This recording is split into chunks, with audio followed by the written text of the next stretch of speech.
गोरापुर नाम का एक छोटा सा गांव था, मगर उस छोटे से गांव के पास में ही एक बड़ा और घना जंगल भी था। गांव में रहने वाला कोई भी व्यक्ति उस जंगल में घुसने की गलती नहीं करता था। दरअसल बात यह है कि गांव के लोगों ने एक चुड़ैल को उस जंगल में कैद कर रखा था, इसलिए कोई भी गांव वाला उस जंगल के भीतर जाने की सोचता भी नहीं था। एक रोज जंगल में वो डरावनी चुड़ैल बरगद की पेड़ की चोटी पर बैठी जोर जोर से हंसने लगती है और हंसते हुए बोलती है,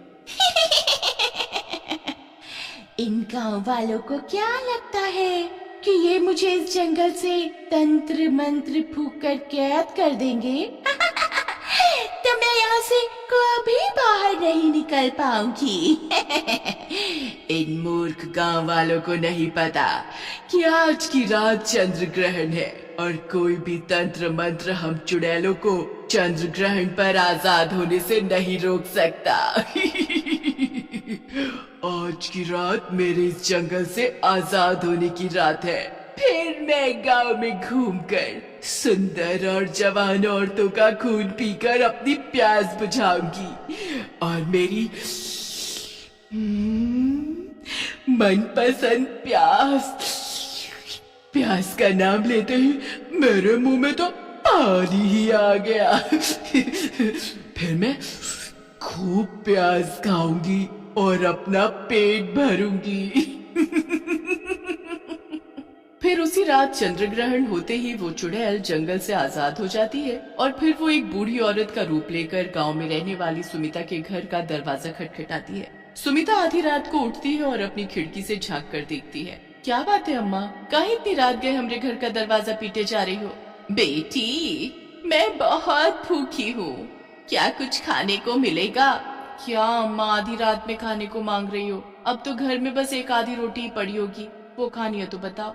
हाँ बेटी, वही ले आ, उस पर एक प्याज रख लाना, मैं उसी से काम चला लूंगी।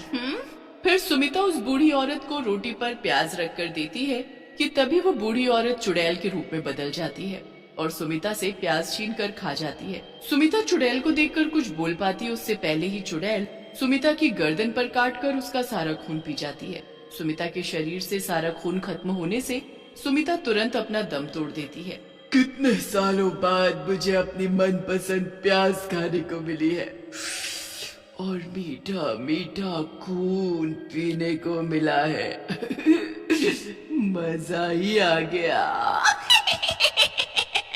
ऐसे बोलकर चुड़ैल वहाँ से चली जाती है। जब सुबह होती है तो सुमिता का पति चेतन अपने घर के बाहर सुमिता को मरा पड़ा देखकर चौंक जाता है और जोर जोर से रोने लगता है। सुमिता के यूं अचानक से मर जाने से चेतन को बहुत दुख होता है। अगली रात चुड़ैल फिर से एक बूढ़ी औरत का रूप लेती है और गांव में रहने वाली मोहिनी के घर का दरवाजा खटखटाने लगती है। हे भगवान, इतनी रात में हमरे घर कौन आ गया? अरे तनिक ठहरो भाई, हम अभी आते हैं। मोहिनी दरवाजा खोलती है और देखती है कि उसके घर के बाहर एक बूढ़ी औरत खड़ी है। अरे क्या बात है अम्मा, इतना रात को आप हमरे घर का दरवाजा काहे खटखटा रही हो? बेटी, बहुत भूख लगी है, इस बुढ़िया को कुछ खाने को दे दो। अरे अम्मा, अब इतने रात को कहाँ से कछु दें आपको? घर में जवन बना था वो सब तो खत्म हो गया। खाना नहीं है तो कोई बात नहीं, पर घर में प्याज तो होगी ही ना, तो बस वही लाकर मुझे दे दो। अम्मा, खाली प्याज भला कौन खाता है? अरे बेटी, मुझे तो प्याज खाना बहुत पसंद है, प्याज खाकर तो मेरे अंदर जान आ जाती है। तू बस जल्दी से घर के भीतर जा और मेरे लिए प्याज ले आ। मोहिनी घर के भीतर जाती है कि तभी मोहिनी का पति गोकुल उठ जाता है और मोहिनी से बोलता है, अरे भाग्यवान, इतनी रात गए काहे खटर पटर किए जा रही हो? अरे कम से कम हमका रात को तो चैन से सोने दो। अजी ना जाने रात में एक बेचारी बूढ़ी औरत कहाँ से आ गई है और खाने को प्याज मांग रही है। बस मैं तो उसे वही देने जा रही थी। मोहिनी प्लेट में कुछ प्याज लेकर उस बूढ़ी औरत को देती है। अरे वाह वाह वाह, इतनी सारी प्याज! आज तो लगता है शैतान देवता मुझसे काफी प्रसन्न है। ऐसा बोलते ही बूढ़ी औरत चुड़ैल का रूप ले लेती है और मोहिनी से प्याज छीनकर खाने लगती है। अरे बाप रे, ये बूढ़ी औरत एक चुड़ैल है। अरे लड़की, तू ज्यादा शोर मत मचा, नहीं तो प्याज की जगह तेरा सिर चबा जाऊंगी मैं। ऐसा बोलकर चुड़ैल जल्दी से मोहिनी की गर्दन से चिपक जाती है और उसका सारा खून चूस लेती है। तभी शोर सुनकर गोकुल घर के बाहर आता है और देखता है कि मोहिनी जमीन पर मरी पड़ी है कि तभी उसकी नजर प्याज मांगने वाली चुड़ैल पर पड़ती है।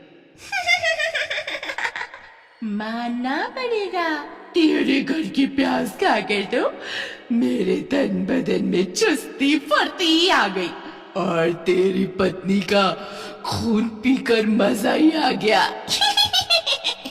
अगर अपनी जान प्यारी है तो भाग यहाँ से, भाग। ऐसा बोलकर चुड़ैल वहाँ से जंगल की ओर चली जाती है। चुड़ैल के जाते ही गोकुल तुरंत पूरे गांव में शोर मचाने लगता है और गांव वालों को इकट्ठा कर सबको उस प्याज मांगने वाली चुड़ैल के बारे में बताने लगता है। हाय रे कम बखत मारी मेरी प्यारी पत्नी को मारकर जंगल में भाग गई। हाय रे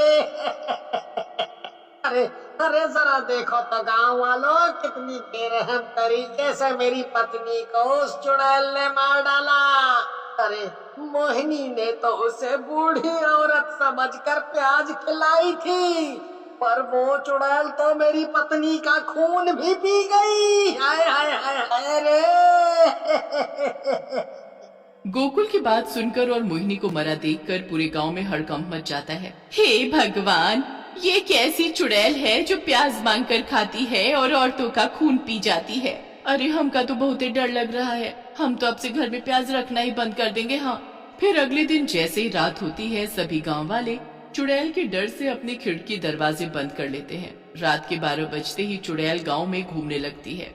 रोज रात को प्याज खाने से मेरे शरीर में बहुत ताकत आ गई है। अब मैं इन गांव वालों को अच्छा सबक सिखाऊंगी। ऐसा बोलकर वो चुड़ैल फिर से एक बूढ़ी औरत के रूप में बदल जाती है और गांव में रहने वाली शांति के घर का दरवाजा खटखटाने लगती है। अरे ओ बेटी, मुझ बुढ़िया को कुछ खाने को दे दो। अरे रोटी सब्जी ना सही, थोड़ी प्याज ही खाने को दे दो, मैं उसे ही खाकर अपनी भूख मिटा लूंगी। अरे मर गई रे, लगता है बाहर दरवाजे पर प्याज मांगने वाली चुड़ैल है। अजी गप्पू के पिताजी जरा उठो, बाहर दरवाजे पर प्याज मांगने वाली चुड़ैल खड़ी है और जोर जोर से दरवाजा पीटे जा रही है। हे भगवान, इन औरतों का न जाने क्या होगा, न जाने कितना डरती है। अभी देखना हम कैसे उस चुड़ैल की चोटी पकड़ कर हवा में घुमाते हैं। हाँ। महेश गुस्से में अपने घर का दरवाजा खोलता है और बूढ़ी औरत को देखकर बोलता है। अरे ओ चुड़ैलिया, तुमका क्या लागत है कि तुम हमका बूढ़ी औरत बनकर चकमा दोगी और हम कुछ नहीं समझ पाएंगे। आज तुम देखो हम कैसे तुम्हें सबक सिखावत है। हाँ, तुम्हारी चोटी पकड़ कर कैसे तुमका हवा में उछालत है। हाँ। बूढ़ी औरत अपने चुड़ैल रूप में आ जाती है और हंसते हुए बोलती है। अरे तेरी हड्डियों में जान तो है नहीं और अपने आप को शक्तिमान समझ रहा है। अबे मूर्ख, जरा अपनी आँख खोलकर सामने देख। मैं एक चुड़ैल हूँ जो तुझे एक ही झटके में प्याज की तरह कच्चा चबा जाऊंगी। ऐसे बोलकर चुड़ैल महेश का गला पकड़ लेती है कि तभी महेश की पत्नी शांति जोर जोर से शोर मचाना शुरू कर देती है। अरे गांव वालों, तनिक हमरे पति को इस चुड़ैल से बचाओ। शांति का शोर सुनते ही गांव के लोग अपने घरों से निकलकर बाहर इकट्ठे हो जाते हैं और डरावनी चुड़ैल को देखकर बहुत डर जाते हैं। चुड़ैल को देखकर सीमा जल्दी से भागकर मंदिर के पंडित जी के पास जाती है और उन्हें चुड़ैल के बारे में बताती है। दूसरी ओर चुड़ैल महेश को गले से उठाकर दूर पटक देती है। कोई मेरा कुछ नहीं बिगाड़ सकता। चुड़ैल ऐसा बोलकर जोर जोर से हंसी रही होती है कि तभी वहाँ पंडित जी आ जाते हैं। चुड़ैल, मैं जानता हूँ कि तुझे प्याज खाना बहुत पसंद है और मैं ये भी जानता हूँ कि प्याज ही तेरी सबसे बड़ी कमजोरी है। चुड़ैल पंडित की बात से काफी डर जाती है। पंडित, आखिर तू कहना क्या चाहता है? पंडित जी अपने झोले से एक बहुत बड़ी प्याज निकालते हैं और चुड़ैल को दिखाते हुए बोलते हैं। तू अपने आप को बहुत ताकतवर समझती है ना, तो जरा ये प्याज मेरे हाथ से छीन कर खा कर तो दिखा। इस पंडित की अब उम्र हो गई है, इसीलिए तो ये ऐसी बात कर रहा है। ऐसा बोलकर चुड़ैल पंडित की ओर बढ़ती है और उसके हाथ से प्याज छीनकर खा जाती है। प्याज खाते ही चुड़ैल का पूरा बदन आग की तरह जलने लगता है। ये प्याज कोई ऐसा वैसा प्याज नहीं था। इस प्याज में मैंने मंत्र पढ़ी हुई लौंग घुसा रखी थी। पंडित, ये तूने अच्छा नहीं किया। चुड़ैल के ऐसे बोलते ही वो जलकर भस्म हो जाती है और गांव वालों को उस प्याज मांगने वाली चुड़ैल से हमेशा हमेशा के लिए मुक्ति मिल जाती है।